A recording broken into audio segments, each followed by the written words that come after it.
over your toes.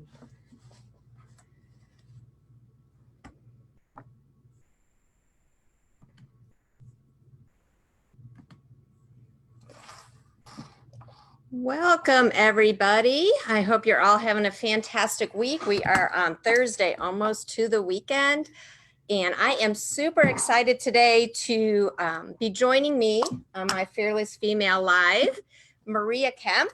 Maria is an amazing pastry chef, the owner of Beyond Decadence.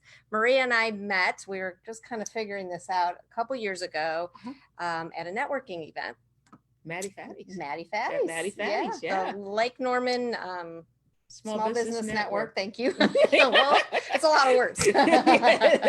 And we had met and we had really connected and we've really become good friends. Yep.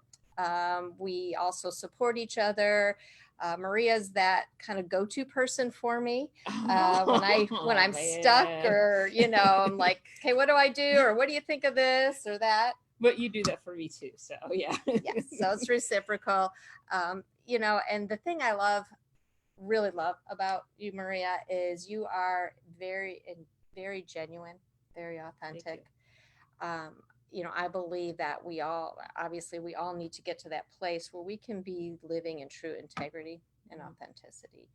And Maria is not afraid to be honest, to tell the truth.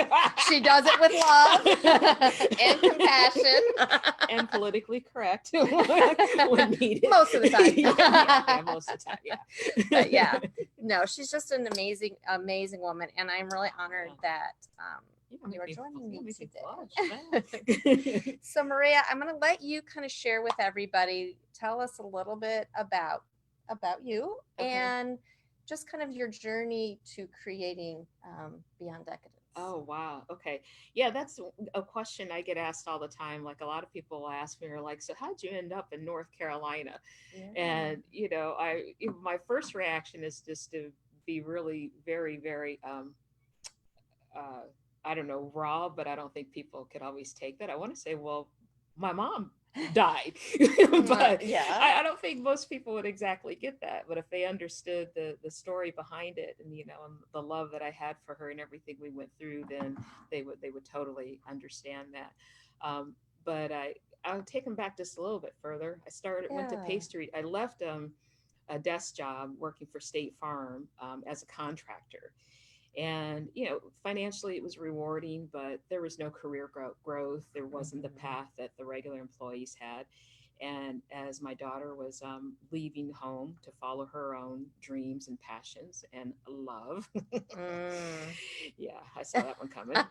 The empty nest. Yeah, I was like, what do I want to do now? And so I found the French pastry school in Chicago and ended up going there, leaving my permanent job and commuting on the train for 6 months, 5 to 6 hours a day, because Amtrak is never on time. No. I have a stack of train tickets like that for 224 rides to complete the 6-month-long program. And my certificate is in French, and I butcher it when I try and pronounce it, so I won't even try and do that.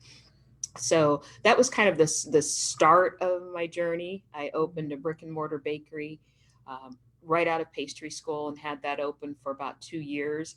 And then where the life change happens that, you don't expect, I've just, left my job. I've gone to pastry school. I've recovered from all the commuting. I opened a brick and mortar bakery, had it open 2 years. And then my mom had a stroke and ended up in a nursing home. And that, running a business single-handedly, as any entrepreneur can, definitely relate to, it's a lot. It's a lot of work. And then when you have a family emergency in the middle of it all, you have a business to run, you have a family member that you need to be there for. And so I made the decision to close the bakery and to be very integral. I can't say that word. Integral. Yeah, thank you. Involved. We're using a lot of big words today. I know. In my mom's care. And so long story short, I went back to State Farm for 5 years, closed the bakery, went back so I could be involved in her care and to be focused instead of trying to run a business at the same time. Mm-hmm.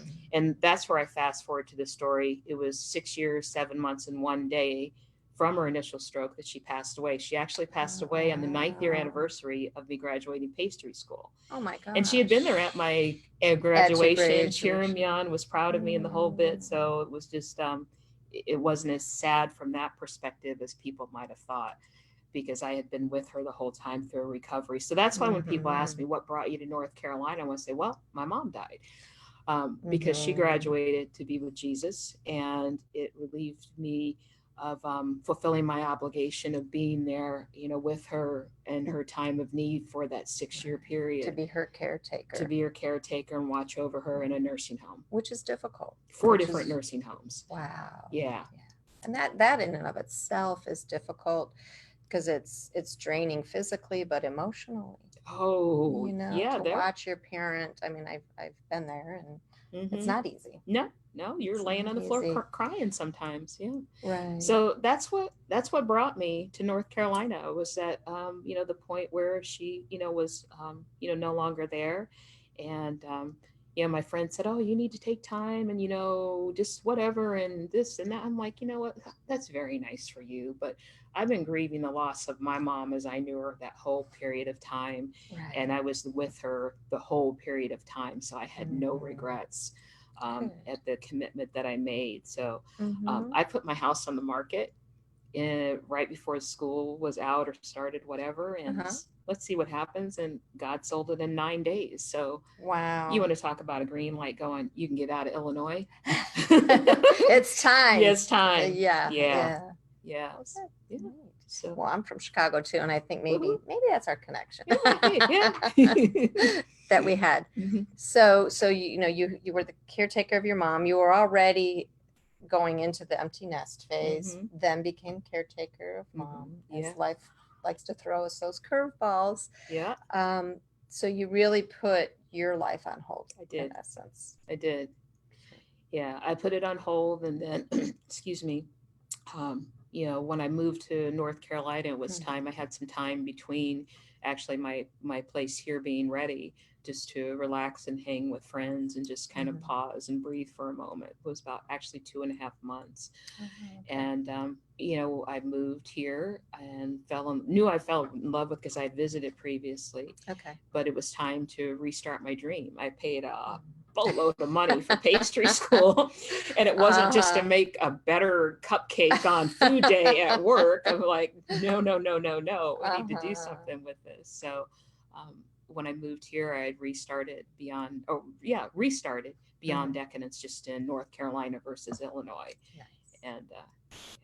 And we have been blessed with it ever since. Thank you. So tell me a little bit about, so you obviously you came, like you said, you restarted, and it takes, as an entrepreneur, it takes a while for us to grow our businesses. And there's always the curveballs and the, obstacles to overcome. What's kind of given you that push and that strength to persevere, to keep growing? I know this has been a pretty phenomenal year for you. Yeah, it has. So what's guided you? What's kept you going? Well, it's a kind of a 2-part answer. Maybe I'm just really long-winded. When I moved to North Carolina, I knew exactly one person. Well, if you only know one person, you've got some hustling to do. Yeah. I like to use the word hustle. And so I needed to figure out, how I was going to get this business off the ground, how I was going to grow it, how I was going to, make people become familiar with me, my product, my brand, and to grow to trust me and what Absolutely. I do. So, that was a challenge that was before me. I started with, a lot of networking groups, because when I first came here, I'm like, okay, I know one person and that's it. So how do I do this? And so I went to every networking event. It felt like every networking event there was, or I did seminars, and just I'm trying to remember what else I did. I know there was a lot of networking events, just because there are so many in this town that you can literally spend all your time networking and not running your business. There really are. Yeah. But when you're building your business, and chamber events, that's what it was. Okay. I took the chamber events and downloaded those onto my calendar. And And so I went to a lot of those ribbon cuttings or open houses. And, I'm always branded. You very rarely, unless somebody twists my arm, see me outside of my chef jacket when it's, oh, that picture you pulled of me. The picture, just for a minute, little sidetrack, the photo on the little promo for today's live. As I said, Maria and I met networking, and there's a small group of us that had really bonded and connected. And one of our fellow entrepreneur friends, Danielle, last year was honored with an amazing honor. The Ashi Award. Yes. And so a group of us got together, got all dressed up.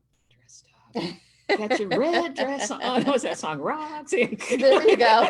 And Maria shows her beautiful, beautiful red dress. So that picture, I think, is absolutely an amazing photo of you. And it truly showed like your beauty and your joy just shines through on that. So that's a little side note, detour back. But, and that's, I'm going to stay on this 1 second more. That's the one thing with networking, and any of you out there that are an entrepreneur and know, that you have to get out there, you have to network, you have to get to know people. But the big thing is, it's not just, here's my business card, here's what I offer you. Yeah. Give me a call. Here, have a dessert. Delicious.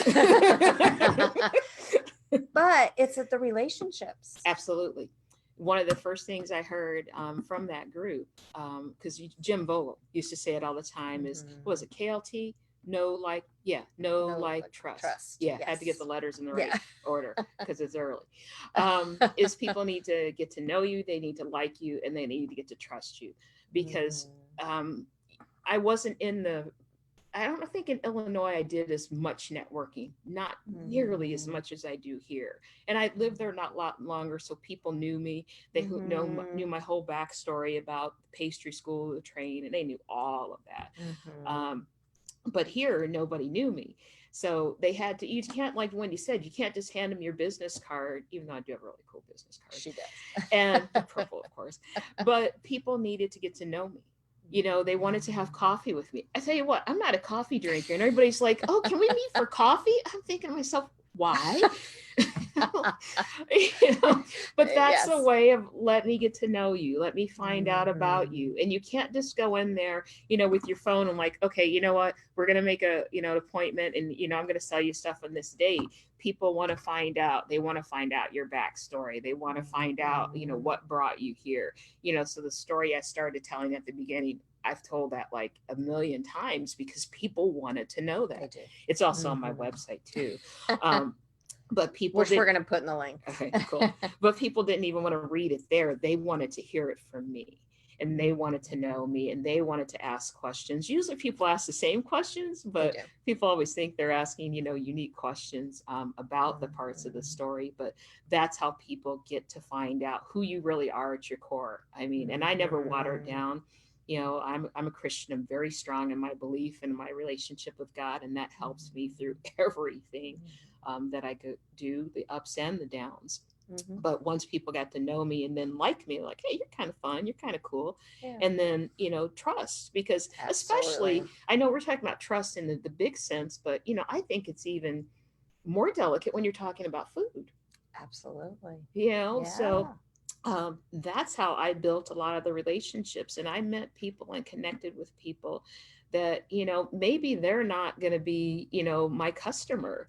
They might not buy anything directly from me, but they know somebody and they have their ear tuned to like, I met this really cool, lady named Maria, and she's a pastry chef. And I know you're having a party coming up or an event, you might want to talk to her. Absolutely. And I've built so many relationships through that, things that I'm doing in Lake Norman, and even a lot of the business I do in Charlotte came from those people that I connected with, and they in turn connected me. And as an entrepreneur, you can't live in a box. You can't live in that little bubble. Like, I handed you my card. Now I'm going to sit here and wait for the phone to ring. It doesn't work that way. you have to hustle, and I don't say hustle in a nefarious way, but you have to hustle every single day. Yeah.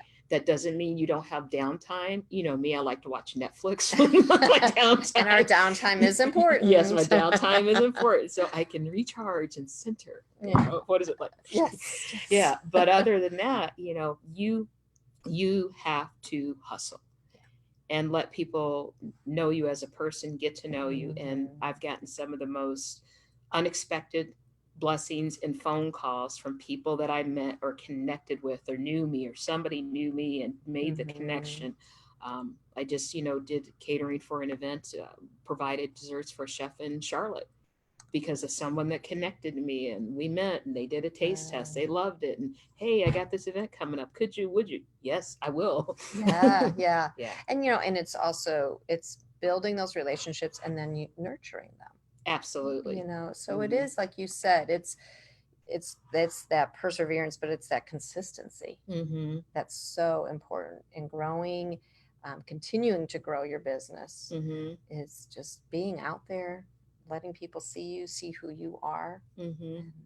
Yeah, you have to let them see both sides. I think one of the things that was different for me, especially when, like I said, it's different in North Carolina. I don't know what makes it different. Maybe just, I'm able to grow my business a lot more here, starting from a small perspective. The food laws are vastly different between the two states too.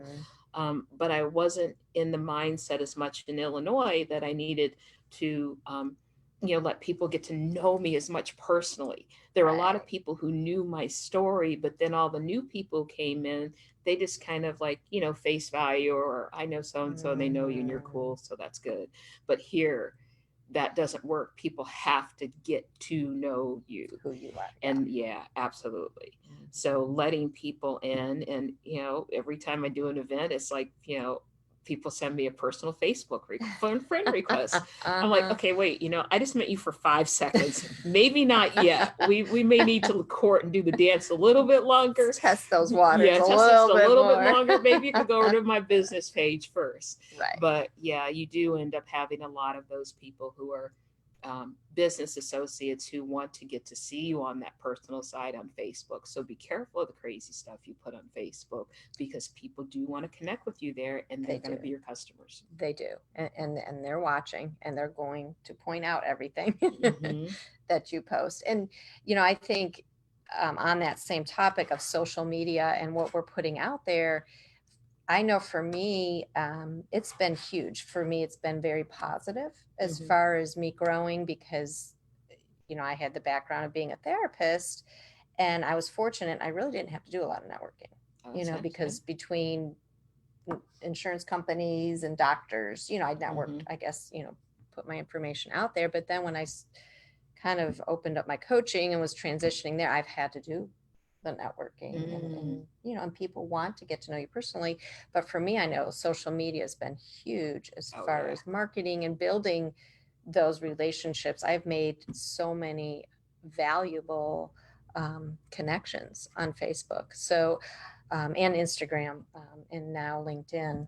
I've kind of migrating over to LinkedIn, and it's, they're genuine relationships. They're phone conversations, in person if you can, or FaceTime if you can, or whatever. But so for you, what have you found to be like the best avenue for you? In general, or social media? For marketing, just in general, for you, for your business. I think it's a combination of networking. Like I said, when I came, I think probably it was like because I've only been here little over 2 years.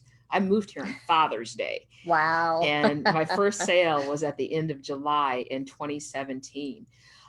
So that first year I did networking, the networking groups, the chamber events, just anything I could find that somebody invited me to or told me about. I was just, burning up the highway. So I did a lot of that the first year. And then about the first year, I'm like, oh my goodness, I'm so tired. I'm like, why am I so tired? Oh, wow. Let me look at all the miles I put up my car. And I can attest that every time people I know in Charlotte, people I know in Lake Norman area, where we're at, everybody knows Maria. It's working. She's worked hard. Yeah. But then after that, I was like, oh, I'm tired. This is a lot. And so I started to slow down some and started to take a look at, okay, what's going to be the most valuable value? Where am I meeting people? Where are my customers? Where are my demographic? Like a lot of you, like you used to come every time I was at Birkdale Village. I used to have my little tent because I pop up a 10 by 10 tent and sit out there between, what was it, Bad Daddies and Corkscrew, outside facing the village. Yeah. And Wendy would come every Saturday or Sunday and you give me my weekend hug, and I'm out there underneath my little tent, my little stuff, like buy stuff, please. Yes. But that was phenomenal marketing because I had to look at it. And one of my friends reframed my thinking on it. I'm thinking, well, I'm out here to sell you my stuff, buy my stuff. But everybody who was driving by, seeing that 9-foot long purple banner and that big tent in the middle of nowhere, I'd see people do whiplash like that wasn't there before. What is it? And I'd wave at everybody. And I had a customer tell me, we came back because you smiled and waved. And they're still, big fans of mine today. So that break gave me phenomenal exposure to a demographic that I didn't have access to before. And that came from even finding out about that because, I was still only a couple months in North Carolina at that time. I think we're back in 2017. That came from a friend of mine, Linda Daly. Hi, Linda. Hey, Linda. Who sells amazing artisan jams, girly jams. I got to give her a plug. They're delicious. But Linda was just a blessing in disguise. Her and Janine Forges. I met both of them at the same time, and they're two close friends of mine. We did a pop-up event at Bain Brewery, which has since closed. I'm brand new in North Carolina. I've been here probably 2 months at the time, maybe 3 months tops. And I remember Linda pulling out her day timers, like, do you know about this? Do you know about that? Do you know about this? You got it. And that's how I found out about Birkdale Village. And then being at Birkdale Village and meeting all the people, being out there in the cold, under my 5 blankets and my space heater, and then being out there in the extreme heat until I got stung by a sweat bee. Then I was done because it was just dreadfully hot. But I met people there who said, you know about this, you know about that. You know about this certification, that certification, you know about this event. And so it was just like, I don't know, like a spider web or a glass crack where it just starts to, to fan out. And that gave me the connection to a lot of Charlotte events, and so I started doing a lot. I do a lot, with the city of Charlotte. I always feel like I have to say the government, but I do stuff for the government, not like I do the whole city. I'm the pastry chef. I'm the pastry chef for Charlotte.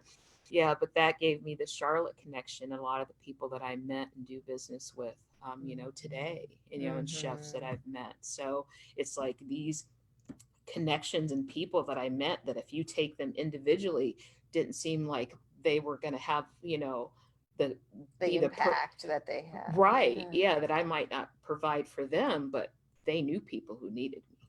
Absolutely. Yeah. So that's what I've done. I'm big on social media. Yes. A lot of people ask me, they're like, does somebody do your social media for me? I'm like, no, that's all me. She does a great job. So thank you. So I think those things, and then social media and just getting out in front of people, and you see me posting pictures of things that I'm making, things I'm experimenting with, events I've done, or, things of that nature. I want to do some more, live videos, and, the TV, how the TV demos happen that was just a gift from God.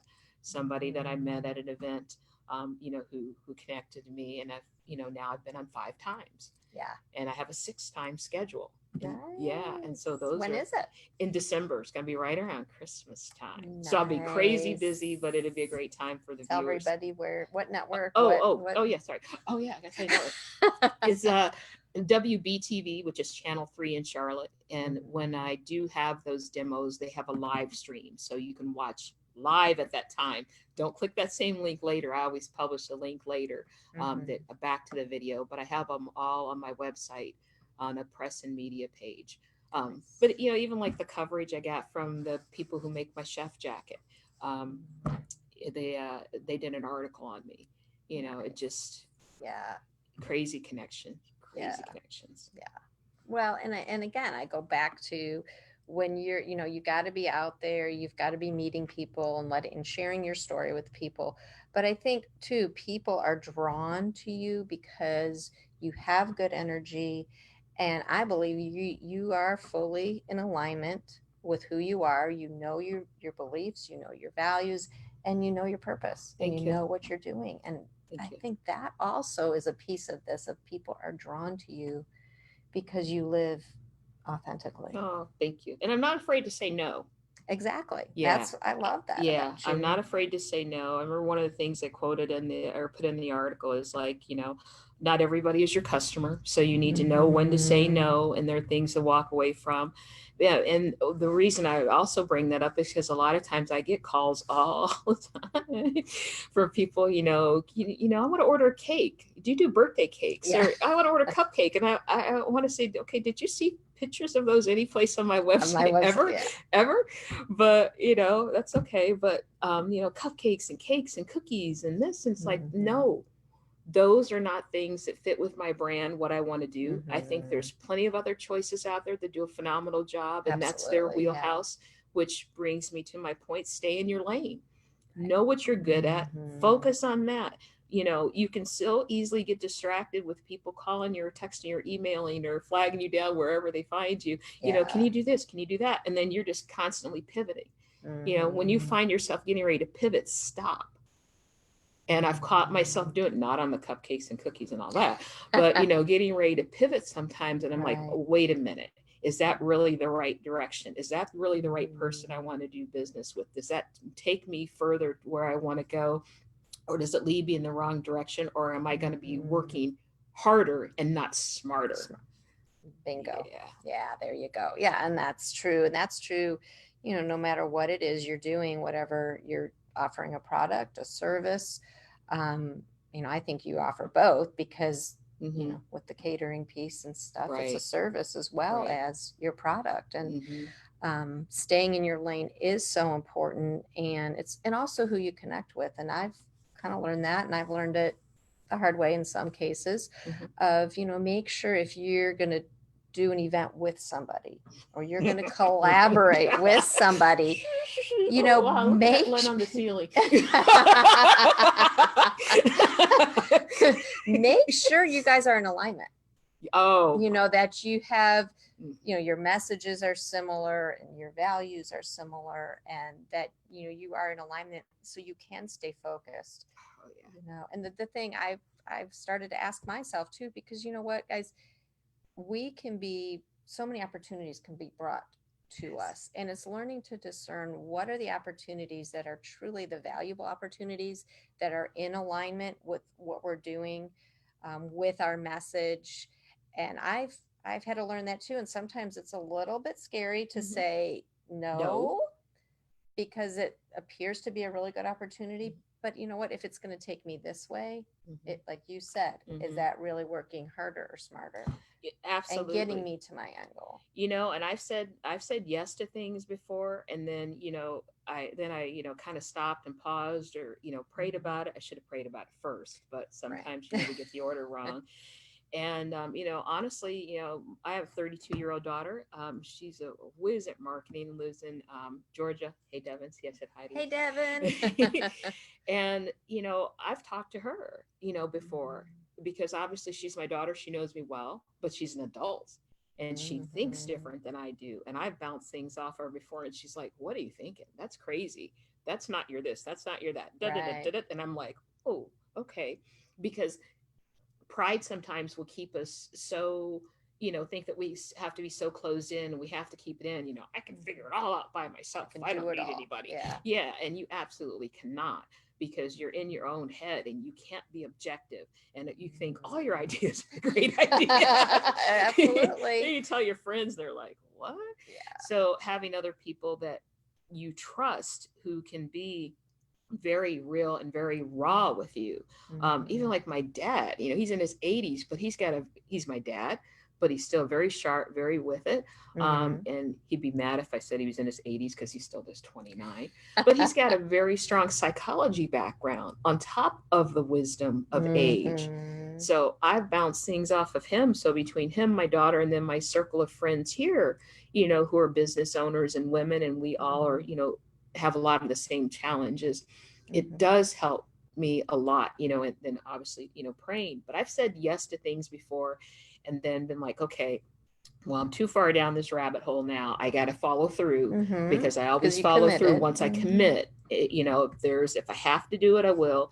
But if there's enough time to back out without it causing any, ill intent, any negative impact, then, I will, because you have to balance. You never want to burn bridges. You want to honor your commitments. If you have enough time without there being a negative impact to back out, then, I'll do that. But when I first came here, I was learning so much, so quick, so fast. I used to write a lessons learned section in the back of my daily planner. I was like, screw it, I'll do that again. Don't do that again. But now, I've learned and I've found other ways to keep track of things that, aren't the best fit for me, or that I did trial and error. I'm like, you know what? That wasn't my demographic, or this didn't work for this reason. And I actually keep a list in my email, with the word no in front of it, and, the name of the event. It's like, that's not the right event for me. Because it's easy you can forget sometimes. It is, right? The shiny objects are everywhere. Squirrel. So Maria, you brought... Oh, these are all for me. What are you talking about? These little treats. I did. A sampling of what Maria offers. Oh, I think it's up too high. Can they see it? No. Let's see. Oh, there we go. All right. So what I brought these for Wendie. Yay! Yeah, I brought the flourless chocolate on. I think I need to take it off of this, don't you? Yeah, there we go. Get the right angle without knocking it off. There we go. In the back, I brought the flourless chocolate almond cake. It's gluten-free. It's a cross between a fudgy brownie and a chocolatey cake with a touch of coffee flavoring. It's one of my best sellers. And then I'll just grab this before it falls. This I came up with because people like truffles, but truffles are very labor intensive to make. And so obviously they have a higher price point. So I came up with this little idea. This is the same amount of ganache, which is the center of a truffle, in this little, actually it's a shot glass. It's tinted, it's purple. I love these.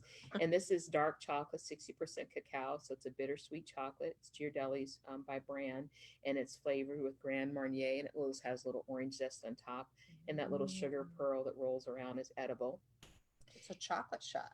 It's a it's a chocolate shot. I like that better than a truffle shot or a ganache shot, even though ganache sounds like super fancy. Sounds like fancy. We'll go with ganache. It's a fancy. And then this last one is it's a key lime tart. It's a key lime cream, and it's in a little phyllo shell. And the little phyllo, I'm going to tilt it. You can pick it up because you're going to eat it. And I zested fresh lime zest. Let's go with lime on the top. And that little phyllo shell is edible. One time I sold those and somebody was peeling it away. Interesting. They didn't realize it's edible. I'm like, no, you can eat that. Yeah.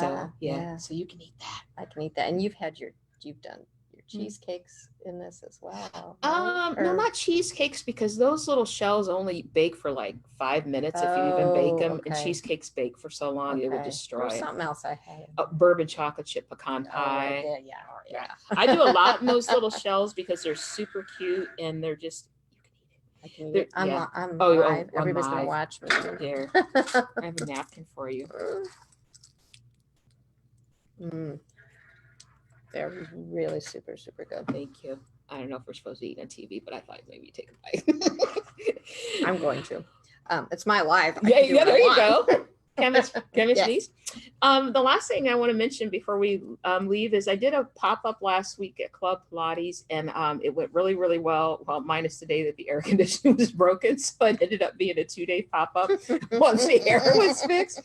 But one thing that went really well is I did the tasting boxes, and that actually was an idea between my daughter and myself, is just to do a little box. This is empty, with different bite-sized versions of the dessert, so people could taste them, purchase. Now, this is not free. Purchase them, and taste the different flavors that are on the fall menu.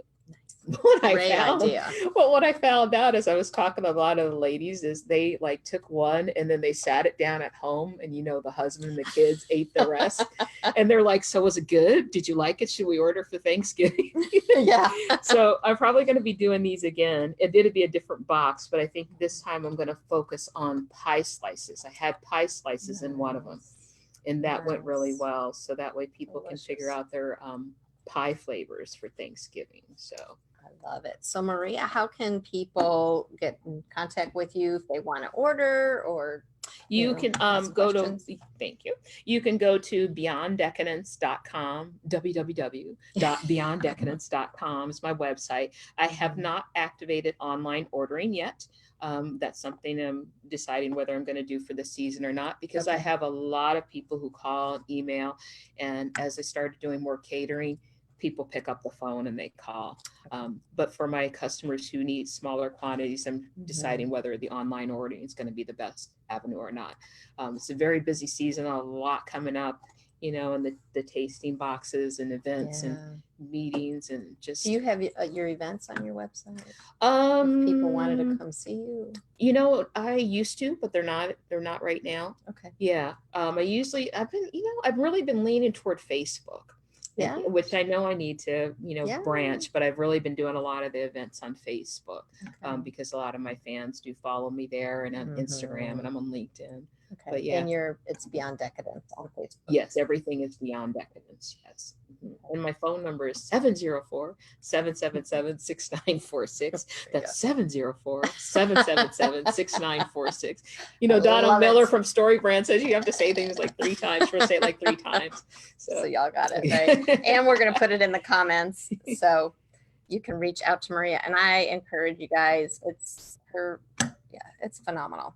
You. Everything. I don't think I've ever had something that I have not liked. Well, thank you. And I've had the honor of being able to taste test some of the stuff. You have. And I love it. And if you like lemon bars, I almost didn't bring those to North Carolina. And people were like, "What?" And that's like one of my best sellers. I was going to ask, what are your top maybe couple products? Flourless chocolate almond cake. Here, I'll hold it up again in case you need to see it again. Flourless chocolate almond cake, lemon bars, and then the peanut butter explosion bar. Out of all, that's what I said on TV, is like, out of all the fancy things I can make, those are the things that people ask for repeatedly.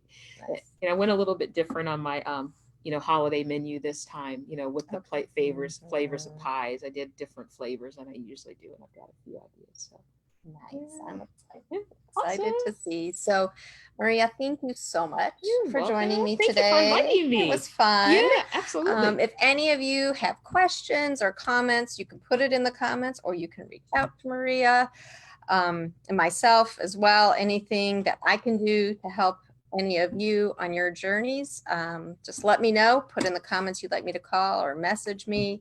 I'm on Facebook. Obviously, this is my public page. I have wendielloyd.com as well, that you can reach out to me there. But Maria, what are your parting words for everybody? Oh, wow. Business related or just in general? Whatever you want to leave us with. Plan early. As we go into this holiday season and all the services and products and professionals that you will need to use to make your holiday seamless, plan early.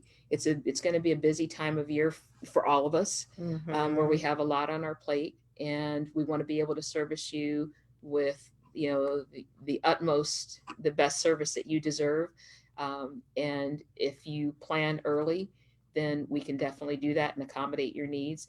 I think, we both probably find it, very challenging to accommodate the extremely last minute requests. Yeah. So if you can plan ahead, and that I think will make everybody enjoy the holiday season a little bit more. So, yeah, absolutely. Well, thank you guys. Thank you. Please reach out to Maria. And as always, go out and make a difference in someone's life today.